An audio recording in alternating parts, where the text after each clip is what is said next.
Hello बच्चों, welcome है आप सबका एक और नए लेक्चर पे। तो आज हम लोग जो टॉपिक लेके आए हैं आपके पास रिएक्शन मैकेनिज्म का, एक बहुत ही इंपॉर्टेंट टॉपिक है जिसका नाम है इलेक्ट्रोफिलिक एडिशन रिएक्शंस। तो चलिए समझते हैं इस रिएक्शन को, जानते हैं इस रिएक्शन के मैकेनिज्म को।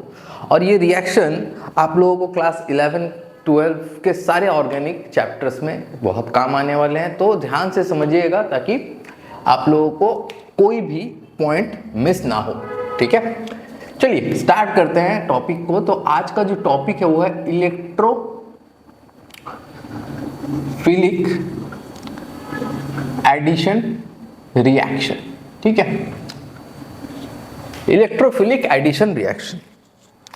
तो सबसे पहले जब हम लोग इलेक्ट्रोफिलिक एडिशन रिएक्शन की बात करते हैं तो सबसे पहला जो क्वेश्चन आता है दिमाग में वो क्या होता है कि इलेक्ट्रोफाइल्स क्या होते हैं। इलेक्ट्रोफाइल्स, तो इलेक्ट्रोफाइल्स को मैं डिनोट करूंगा E+ से, ठीक है।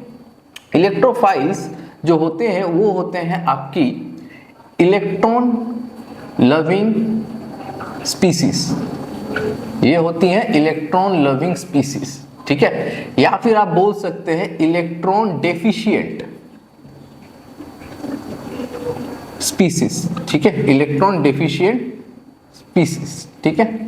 दोनों में से कोई भी एक चले। अच्छा, इलेक्ट्रॉन लविंग स्पीसीज होता है तो इसका मतलब क्या है, ये जो स्पीसीज होगा वो इलेक्ट्रॉन्स के पास अट्रैक्टेड होगा, ठीक है।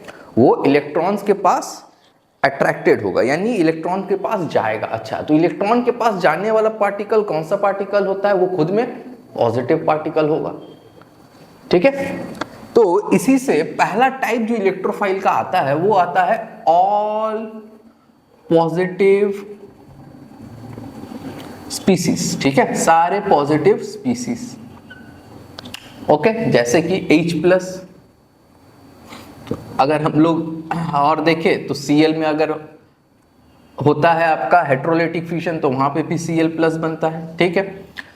और Br+, इस तरीके से काफी रिएक्शंस में हम लोग देखेंगे कि होमोलिटिक फ्यूजन के होने की वजह से Br जो है प्लस में टूट रहा है, Cl भी जो है प्लस में टूट रहा है, हाइड्रोजन तो खुद में ही प्लस में होता ही है, ओके। तो ये सारे जो स्पीसीज होते हैं ये आपके पॉजिटिवली चार्ज स्पीसीज होते हैं और इनको हम लोग एज एन इलेक्ट्रोफाइल ट्रीट करते हैं। दूसरा जो कैटेगरी आता है उसके अंदर आता है आपका वैकेंट ऑर्बिटल वाला केस, ठीक है। वैकेंट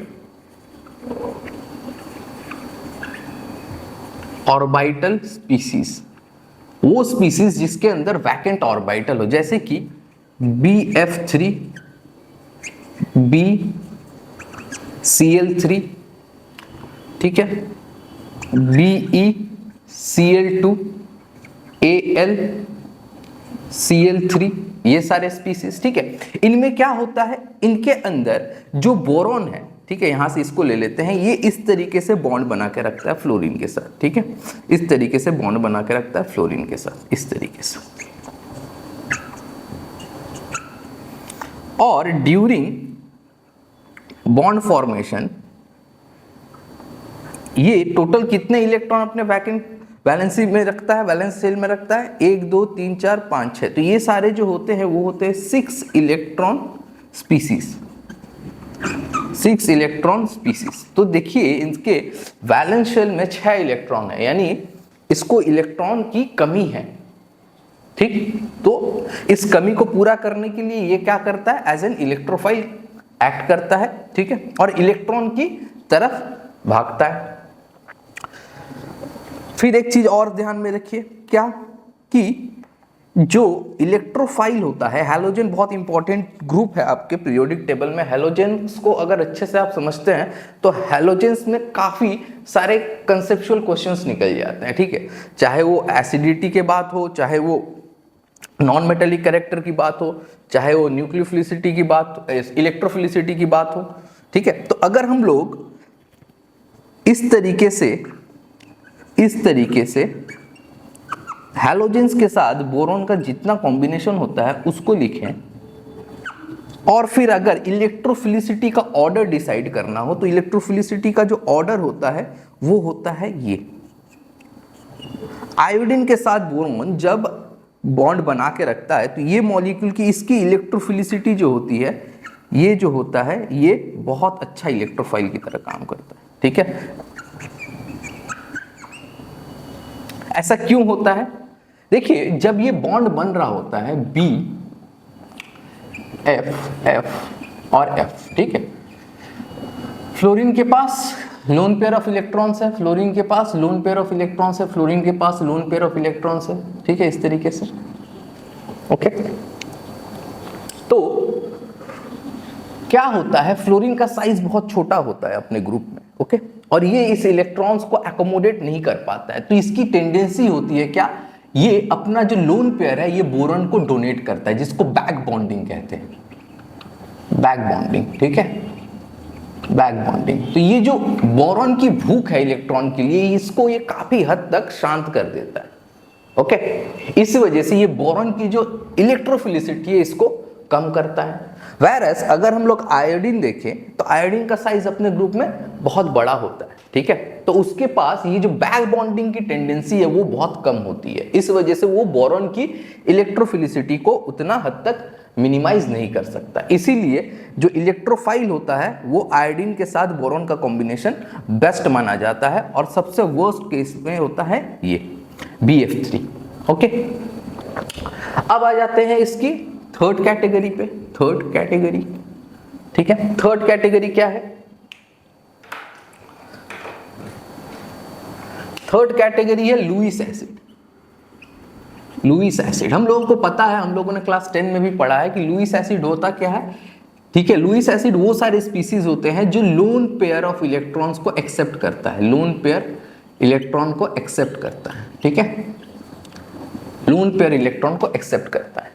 ओके, जैसे कि मैं अगर करूं H+, तो ये लोन पेयर इलेक्ट्रॉन को एक्सेप्ट करता है, हम लोग H+ को लुईस एसिड की तरह ट्रीट करते हैं। ठीक है, तो यहां पे सारे के सारे ऑल लुईस एसिड, सारे Lewis acids are good electrophiles. ठीक है, लुईस एसिड भी इलेक्ट्रोफाइल्स होते हैं। ओके,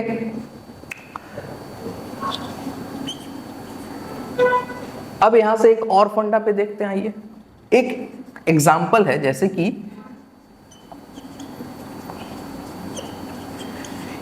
देखिए अमोनियम एंड हाइड्रोनियम आयन, ये दोनों भी पॉजिटिवली चार्ज स्पीसीज है, but they are not electrophiles, ये इलेक्ट्रोफाइल्स नहीं होते। लेकिन इनका जो एक्वा सॉल्यूशन होता है, इनका जो एक्वा सॉल्यूशन होता है, इसमें ये टूट जाते हैं इस तरीके से, इस तरीके से, और प्रोवाइड करते हैं H+ जो कि इलेक्ट्रोफाइल होता है। तो याद रखिए ये इलेक्ट्रोफाइल नहीं होते, लेकिन इनका एक्वस सॉल्यूशन जो होता है वो इलेक्ट्रोफाइल होता है। क्यों? क्योंकि वो H+ आयंस को प्रोवाइड करते हैं इन द एक्वस सॉल्यूशन। ठीक है, तो ये रही हमारे पास इलेक्ट्रोफाइल्स की क्लासिफिकेशन, इसको अच्छे से नोट कीजिए। चलिए अब देखते हैं इलेक्ट्रोफिलिक एडिशन रिएक्शन के जो जनरल फॉर्म होता है वो कैसा दिखता है। ठीक है, चलिए जनरली ये जो इलेक्ट्रोफिलिक एडिशन रिएक्शन होता है ये आपके डबल या ट्रिपल बॉन्ड पे शो करता है, that is alkenes and alkyne show करते हैं। बट सबसे अच्छा रिएक्टिविटी जो होता है वो एल्किन्स का होता है। एल्काइंस का रिएक्टिविटी एल्किन्स के कंपेयर में थोड़ा कम है। रीजन हम लोग आगे चल के देखेंगे। फिलहाल ये जो स्पीशीज है, ठीक है, ये रहा हमारे पास एक एल्किन। एल्किन के पास जब एक Hs आता है, दैट इज एन एसिड आता है, तो क्या होता है, ये दो स्टेप रिएक्शन में होता है। ठीक है, एक होता है स्टेप 1। स्टेप 1 में क्या होता है, स्टेप 1 में होता है cleavage of pi bond, pi bond का टूटना। ठीक है, पाई बॉन्ड का टूटना, उसके बाद अटैक ऑफ इलेक्ट्रोफाइल। तो HX में जो इलेक्ट्रोफाइल होगा वो होगा H+।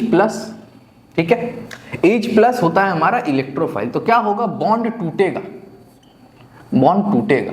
ठीक है, मान लेते हैं यहां नेगेटिव आता है, यहां पॉजिटिव आता है, बॉन्ड जो है वो इस तरीके से टूट रहा है, ठीक है। तो पहले H प्लस जो है, H प्लस इस पे अटैक करेगा और फिर इस तरीके से बॉन्ड बनाएगा। स्टेप 2 में क्या होता है, स्टेप 2 पे जो न्यूक्लियोफाइल है, ये न्यूक्लियोफाइल है, ठीक है, X माइनस न्यूक्लियोफाइल है और ये इलेक्ट्रोफाइल है। जो न्यूक्लियोफाइल है वो आता है कार्बोकैटायन के ऊपर अटैक करने के लिए और फिर यहां से इस तरीके से बॉन्ड का फॉर्मेशन होता है, ठीक है। तो ये जो है ये हो गया हमारा फाइनल प्रोडक्ट। इस रिएक्शन में जो इलेक्ट्रोफाइल होता है वो हमेशा पहले अटैक करता है, इलेक्ट्रोफाइल अटैक्स फर्स्ट, ठीक है, इलेक्ट्रोफाइल पहले अटैक करता है, इसीलिए इसको इलेक्ट्रोफिलिक एडिशन रिएक्शन कहा गया है, ओके। और अगर कोई हमसे पूछे कि इसकी रिएक्टिविटी की ऑर्डर क्या है, ठीक है, रिएक्टिविटी की ऑर्डर क्या है, तो रिएक्टिविटी की ऑर्डर होती है इस तरीके से।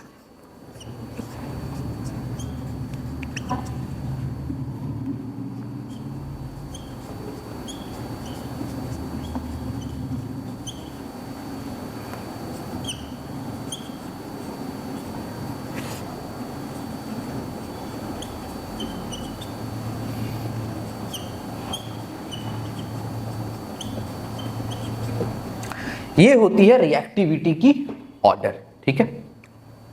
सबसे ज्यादा रिएक्टिव जो सबस्ट्रेट होगा वो ये होगा, फिर ये और फिर ये। रीजन क्या है, देखिए ये जो R ग्रुप होता है ना, R group that is alkyl group, इसके पास होता है प्लस आई इफेक्ट, ठीक है। प्लस आई इफेक्ट होने की वजह से क्या होता है, इसके पास होता है आपका इलेक्ट्रॉन डोनेटिंग कैपेसिटी, ठीक है, इलेक्ट्रॉन डोनेटिंग ग्रुप कहते हैं, ठीक है, इलेक्ट्रॉन डोनेटिंग ग्रुप। तो क्या करता है ये R जो है, अल्काइल जो है, ये यहां पे पाई इलेक्ट्रॉन्स की डेंसिटी को बढ़ाता है, ठीक है। More the density of pi electrons that is negative charge,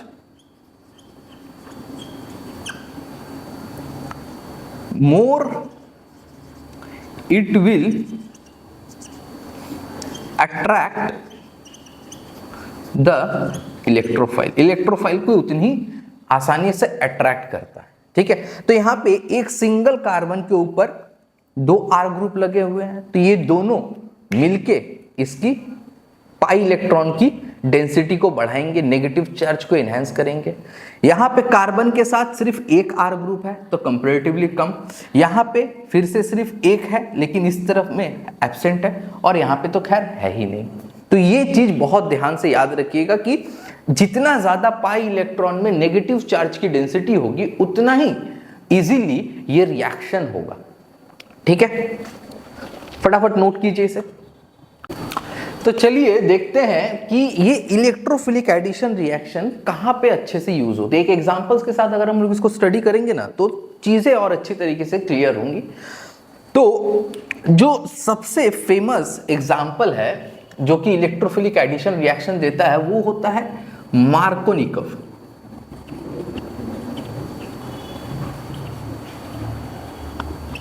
Markovnikov's rule, ठीक है। तो मार्कोनिकोव रूल क्या कहता है, पहले तो ये कहां पे एप्लीकेबल है, ये है आपका अनसिमेट्रिकल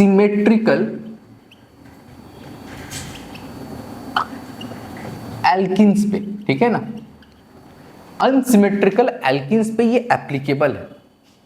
और ये कहता क्या है, ये कहता है कि मान लीजिए इस तरीके से एक आपके पास एसिड है, तो ये एसिड का जो हाइड्रोजन है, ठीक है, ये जो हाइड्रोजन है दैट इज इलेक्ट्रोफाइल है, ठीक है ना, और ये जो है आपका न्यूक्लियोफाइल है, ठीक है, ये जो है न्यूक्लियोफाइल है। तो ये कहता है कि hydrogen atom is added to the carbon with double bond having more number of hydrogen, ठीक है, and X is added to carbon with less hydrogen. यहां पे एक कंडीशन आता है, if rearrangement of reaction is not possible. अच्छा, not possible, चलिए क्या कह रहा है इस रूल के हिसाब से, जब तक एक एग्जांपल लेके नहीं देखेंगे समझ में आएगा नहीं. चलिए देख लेते हैं इसको भी. तो यहां पे देखिए एक एल्कीन है,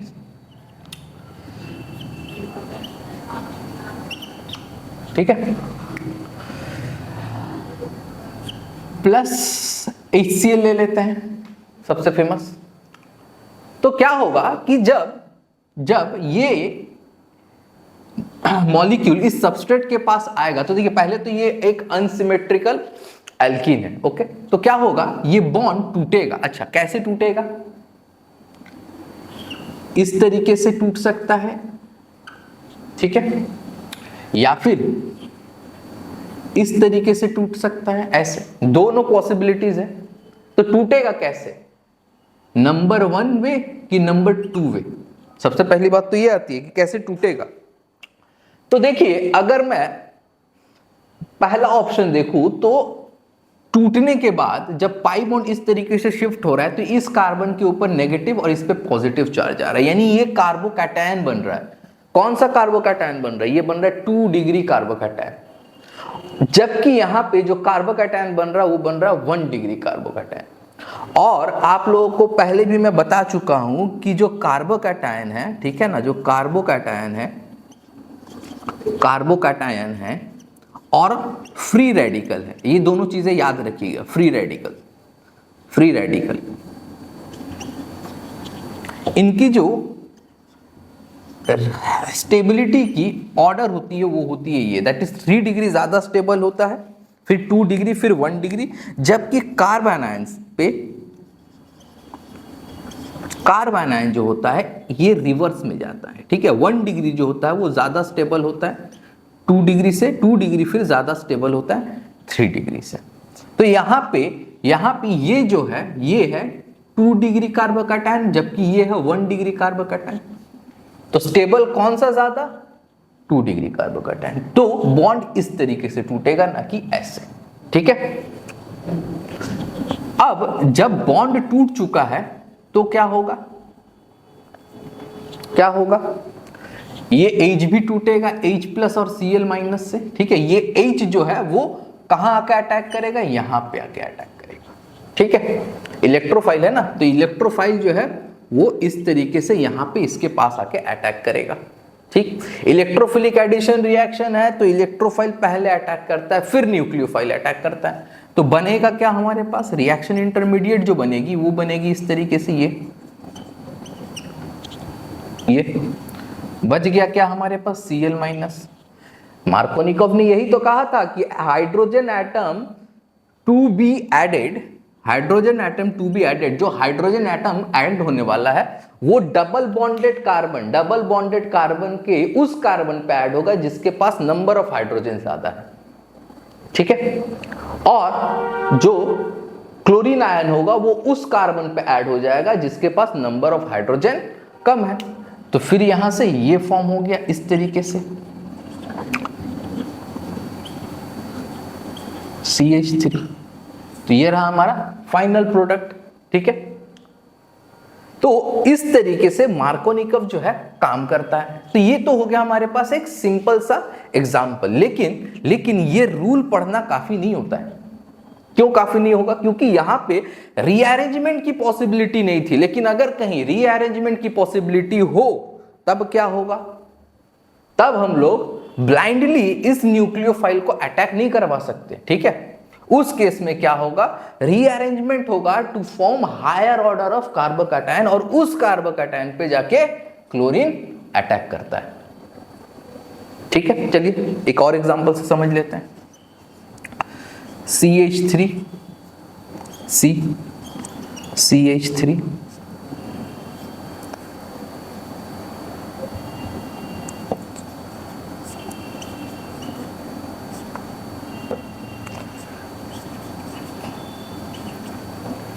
ये रहा।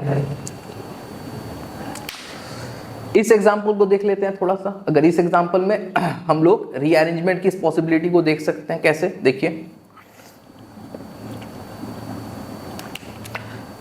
यहां से वापस से आएगा H+Cl- और बॉन्ड फिर से इस तरीके से टूटेगी, ये रहा। ठीक, अब जब इस तरीके से बॉन्ड टूट चुका है तो क्या होगा, ये इस पे अटैक करेगा, और हमारे पास जो रिएक्शन इंटरमीडिएट बनेगी वो क्या बनेगी,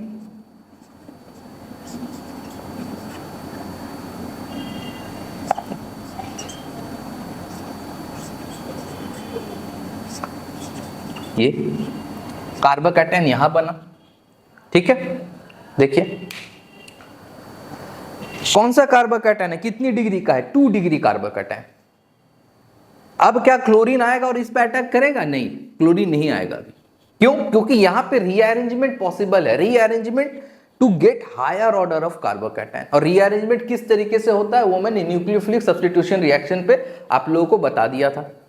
कैसे होता है? 3 तरीके होते हैं रीअरेंजमेंट के। कितने तरीके होते हैं? 3 तरीके रीअरेंजमेंट के। रीअरेंजमेंट के 3 तरीके होते हैं। क्या? हाइड्राइड शिफ्ट, फेनाइल शिफ्ट और मिथाइल शिफ्ट। ठीक है, और वो किस तरीके से होता है? ऐसे। सबसे ज्यादा प्रायोरिटी होता है हाइड्राइड का, H- का। तो यहां से क्या होगा, यहां से हाइड्रोजन जो है वो यहां से करेगा हेट्रोलिटिक फिशन, और यहां से ये निकलेगा H- बनके, H- बनके। ठीक, और फिर ये H- कहां जाएगा? इसके पास जाएगा और फॉर्म करेगा, क्या फॉर्म करेगा? ये स्पीसीज। देखिए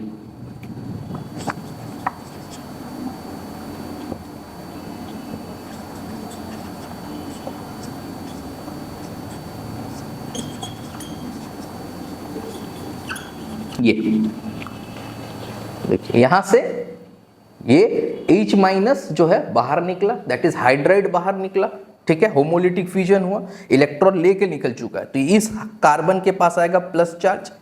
ये जो H- था वो फिर यहां जाता है, इससे रिएक्ट करता है और इसको करता है न्यूट्रलाइज। इसके बाद देखिए ये जो कार्बोकैटायन है, ये कार्बोकैटायन है 3 डिग्री कार्बोकैटायन। अब ये क्लोरीन जो है इस कार्बोकैटायन पे जाके अटैक करता है। तो मेरा जो फाइनल प्रोडक्ट बनता है, वो क्या बनता है? वो बनता है CH3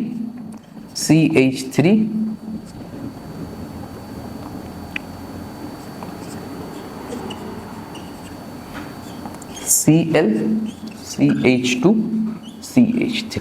देखिए यहां पे मार्कोनिकॉफ रूल जो है वो फेल हो जाता है। क्यों फेल हो गया? क्योंकि डबल बॉन्ड यहां था, तो हिसाब से पहला पॉइंट तो राइट हुआ कि हाइड्रोजन जो है इस डबल बॉन्डेड कार्बन के उस कार्बन पे जाके लग गया जहां पे कि ज्यादा हाइड्रोजन था पहले से। दैट इज यहां पे देखिए 2 हाइड्रोजन थे, यहां पे 2 हाइड्रोजन थे।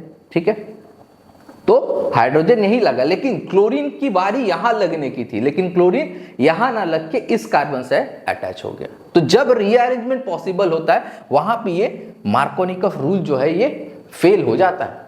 ठीक है, तो ये एक बहुत फेमस जो एग्जांपल है ये इलेक्ट्रोफिलिक एडिशन रिएक्शन का है।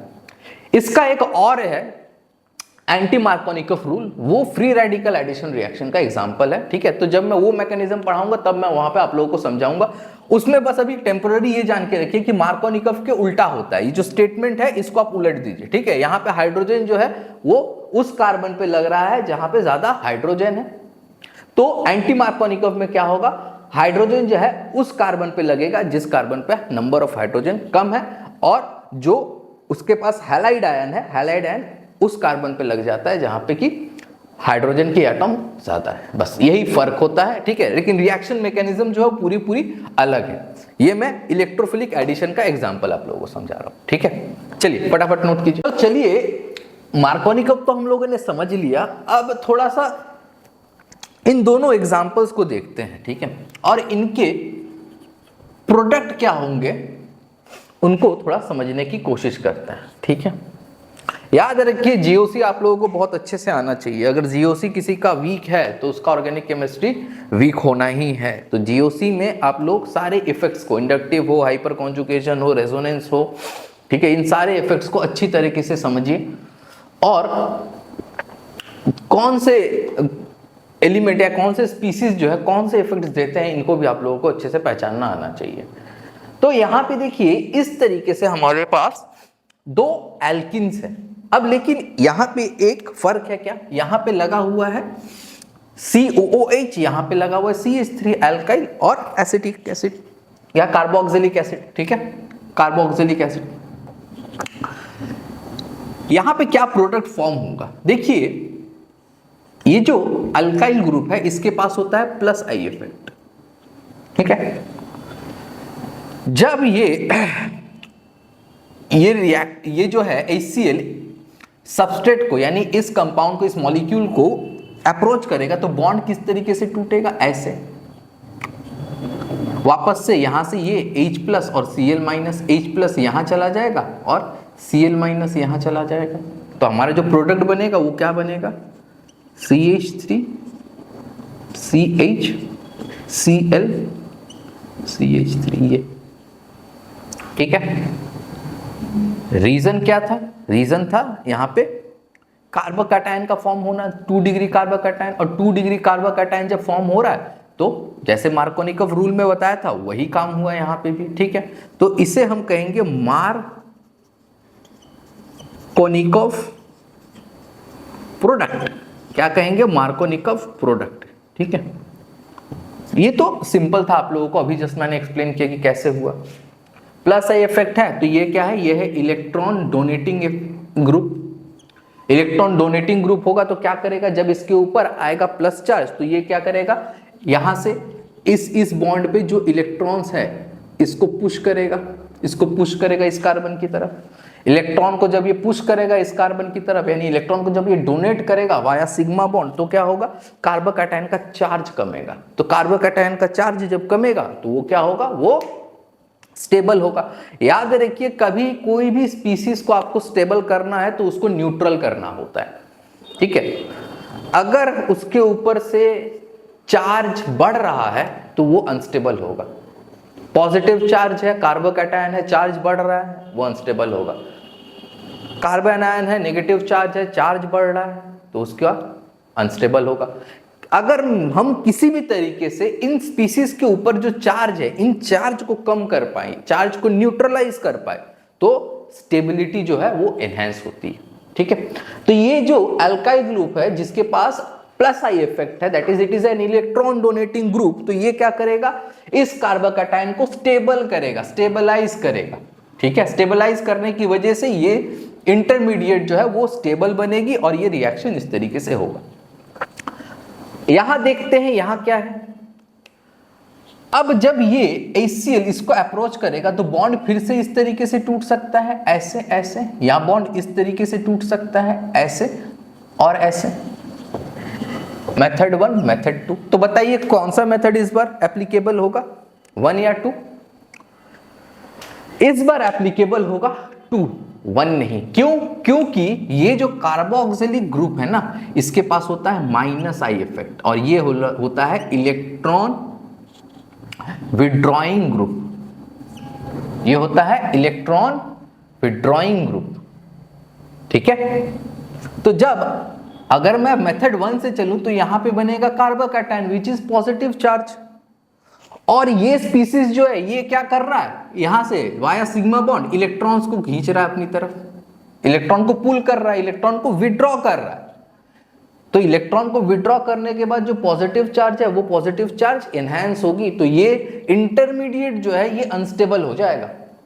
इस वजह से ये बॉन्ड जो है वो इस तरीके से मेथड 1 से नहीं टूटेगी, टूटेगी मेथड 2 से, क्यों? क्योंकि इस पे आएगा नेगेटिव चार्ज। इस बार नेगेटिव चार्ज आने की वजह से ये बनेगा कार्बन आयन, और फिर ये जो ग्रुप लगी हुई है ये ग्रुप इसके चार्ज को कम करेगी। कम करने की वजह से ये जो इंटरमीडिएट है ये ज्यादा स्टेबल बनेगा। जो मेरा फाइनल प्रोडक्ट होगा वो क्या होगा? मेथड 1 नहीं होगा, मेथड 2 से जाएंगे तो क्या होगा? देखिए यहां से हाइड्रोजन इस तरफ और क्लोरीन जाएगा इस तरफ, तो मेरा जो फाइनल प्रोडक्ट बनेगा वो बनेगा इस तरीके से।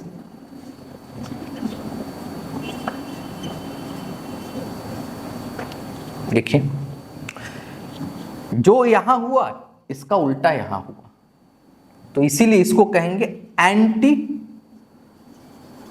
मार्कोनिकव प्रोडक्ट। ठीक है, मार्कोनिव के उल्टा हुआ तो एंटी मार्कोनिकव प्रोडक्ट, और ये हो गया आपका मार्कोनिकव प्रोडक्ट। तो यहां पे ये चीज समझाने का जो मेरा मेन मकसद है वो ये है कि ग्रुप्स की आप लोगों को इंपॉर्टेंस को बताना। अगर किसी एक कार्बन चेन में एक ग्रुप है तो उस ग्रुप के फंडामेंटल्स, उस ग्रुप के कैरेक्टरिस्टिक्स को, उस ग्रुप के इफेक्ट्स को हम लोगों को अच्छे से आना चाहिए, क्योंकि वो ग्रुप जो है वो ओवरऑल रिएक्शन को चेंज कर सकता है। ठीक है, यहां पे जब एल्काइल लगा तो सेम स्ट्रक्चर है, वहां पे इस तरीके से फॉर्मेशन ऑफ प्रोडक्ट हुआ। यहां पे जब हम लोगों ने ग्रुप को चेंज कर दिया तो यहां पे इस तरीके से फॉर्मेशन ऑफ प्रोडक्ट हुआ।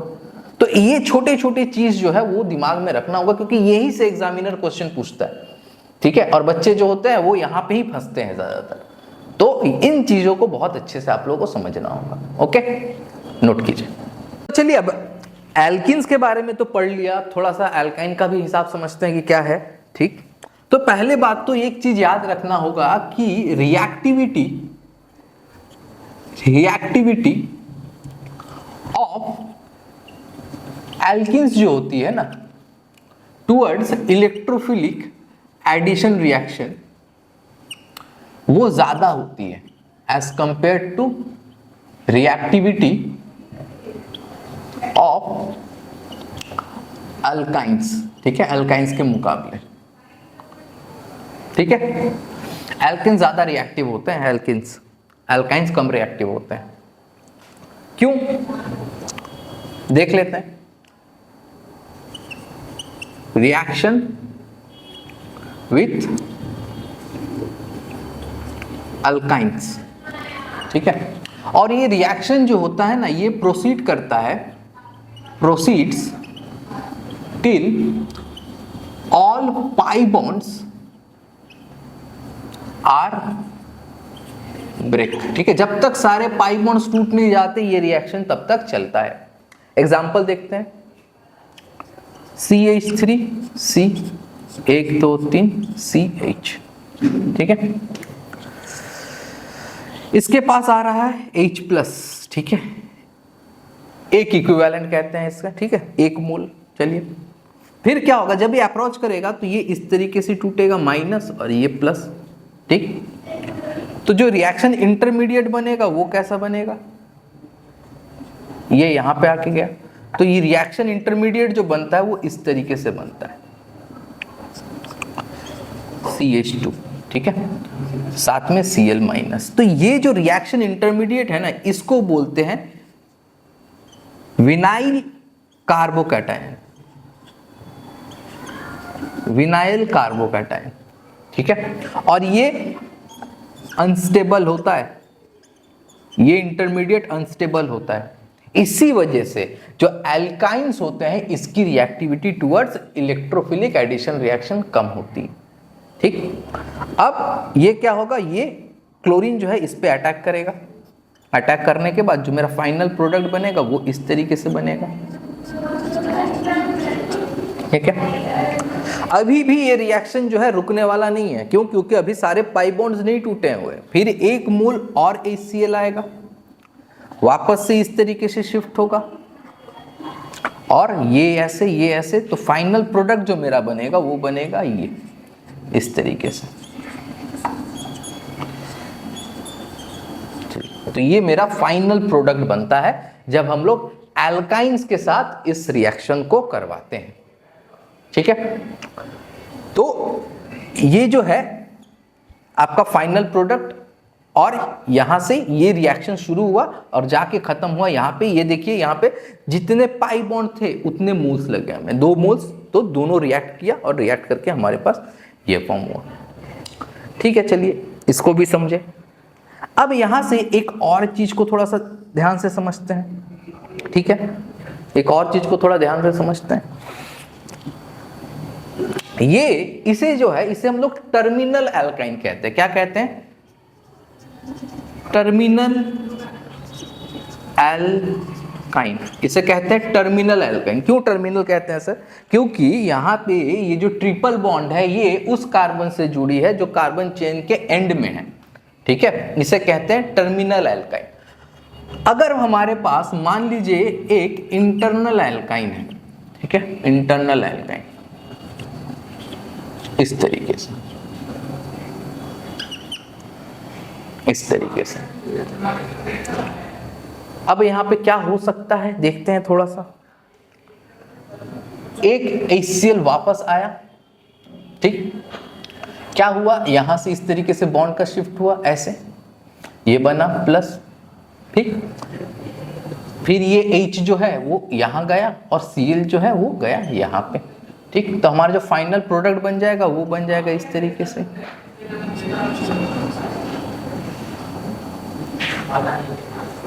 इस तरीके से,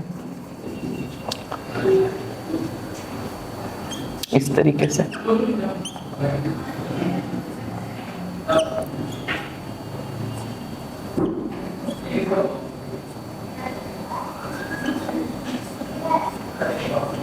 इस तरीके से, ठीक है।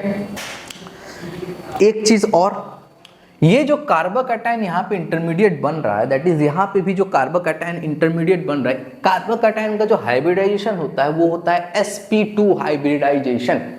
ठीक है, न्यूक्लियोफिलिक सब्स्टिट्यूशन रिएक्शन में मैंने वहां पे आप लोगों को बताया था कि जो कार्बोकैटायन होता है ना उसकी जो हाइब्रिडाइजेशन होती है वो होती है sp2 हाइब्रिडाइज। sp2 हाइब्रिडाइज होने की वजह से जो इसका जो स्ट्रक्चर बनता है ना वो इस तरीके से बनता है। ठीक है ना, इसके पास होता है वैकेंट ऑर्बिटल, वैकेंट ऑर्बिटल, और इसका जो शेप होता है किस तरीके से दिखता है, ये होता है आपका ट्राइगोनल प्लेनर, ट्राइगोनल प्लेनर। ठीक है, ट्राइगोनल प्लेनर। तो जब ये स्ट्रक्चर आप लोग देख रहे हैं तो देखिए आप लोगों के पास जो बॉन्ड बनाने की अवेलेबिलिटी है क्लोरीन की इस कार्बन के साथ वो 2 तरीके से है। या तो क्लोरीन एटम यहां से अटैक कर सकता है या क्लोरीन यहां से अटैक कर सकता है।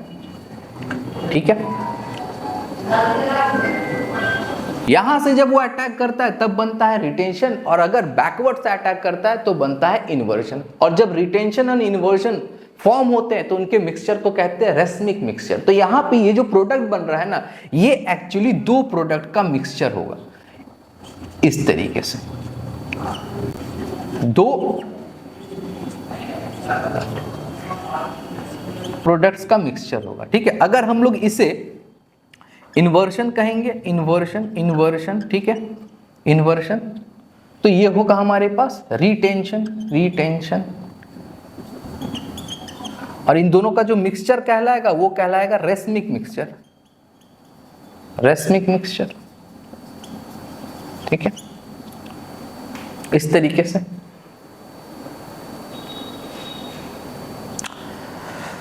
अब रिएक्शन क्या यहां तक रुक जाएगी? नहीं, रिएक्शन जो है यहां तक नहीं रुकेगी। ठीक है, इसके बाद क्या होगा?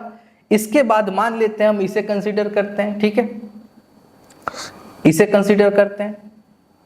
हाँ, जब मैं आइसोमेरिज्म पढ़ाऊंगा तब मैं इन सारी चीजों को बहुत डिटेल में पढ़ाऊंगा कि EZ स्ट्रक्चर क्या होते हैं, क्यों क्यों कहते हैं, कैसे कहते हैं, सारी चीजें। मैं अभी उन सभी चीजों को थोड़ा कम कह रहा हूं, जस्ट आप लोगों को फंडामेंटल बेसिक चीजें बता रहा हूं। ठीक है, इनके अंदर भी बहुत सारी चीजें हैं जो कि आइसोमेरिज्म चैप्टर में हम लोग पढ़ेंगे।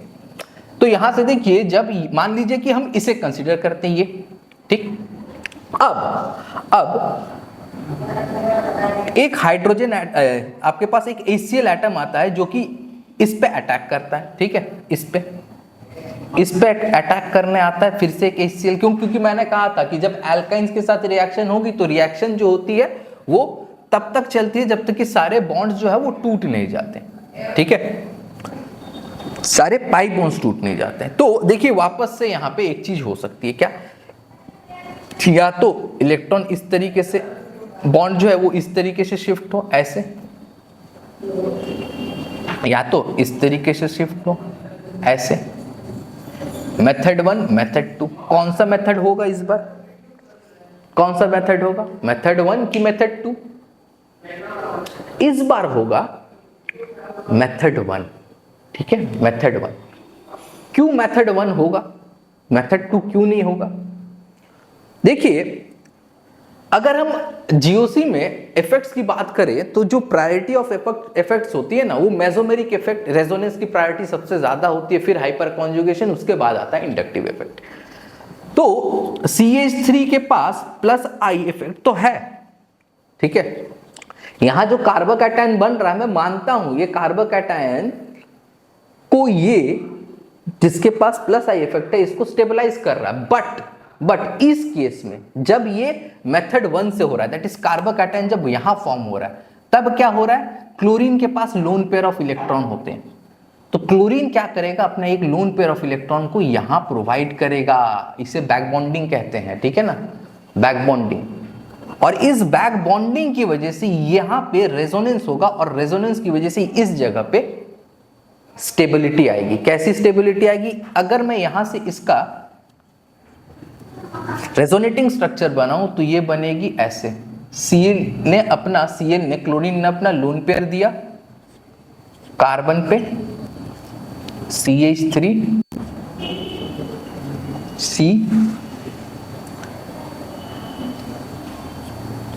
CH3 ये नेगेटिव ऐसा, ठीक है। तो देखिए प्लस चार्ज जो है वो एक यहां था, ठीक है, इसके बाद यहां चला गया, यानी चार्ज जो है वो मूव कर रहा है बिटवीन टू एटम्स। तो जब चार्ज दो या दो से ज्यादा एटम्स में बिखर जाए ना, तो जो स्पीसीज होती है वो स्टेबल होती है। तो ये रेजोनेंस की वजह से, ड्यू टू रेजोनेंस, यहां पे क्या होगा, ये पाथ 1 को यानी मेथड 1 को फॉलो करेगी। जब मेथड 1 को फॉलो करेगी तो यहां पे बनेगा प्लस, ठीक है, यहां पे बनेगा प्लस, और यहां पे जो क्लोरीन है यहां से H प्लस और Cl माइनस, तो H क्या करेगा, इसके पास जाके अटैक करेगा, और Cl जो है इसके पास। तो फाइनल प्रोडक्ट जो मेरा बनेगा वो क्या बनेगा, वो आपका बनेगा इस तरीके से।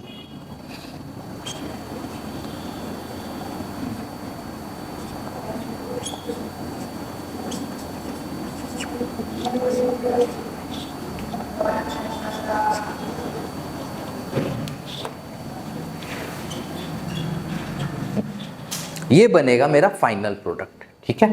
ये मेथड 2 जो है वो हम लोग अप्लाई नहीं करेंगे, ठीक है, मेथड 2 नहीं, मेथड 1 होगा, ठीक है। बॉन्ड जो है इस तरीके से टूटेगी ताकि कार्बोकैटायन जो है वो यहां बने, ठीक है, ताकि रेजोनेंस से ये स्पीसीज स्टेबल हो, और उसके बाद यहां से H प्लस जो है इस कार्बन पे अटैक करेगी, और क्लोरीन जो है वो यहां पे आएगा, ठीक है, और फाइनल प्रोडक्ट जो मेरा बनेगा वो ये बनेगा। ओके, नोट कीजिए। उम्मीद करता हूं आज आप लोगों को ये लेक्चर पसंद आया होगा, चीजें समझ में आई होंगी। देखिए एक बार पढ़ने से चीजें समझ में नहीं आएगी, आप लोगों को बार बार रिवाइज करते रहना होगा।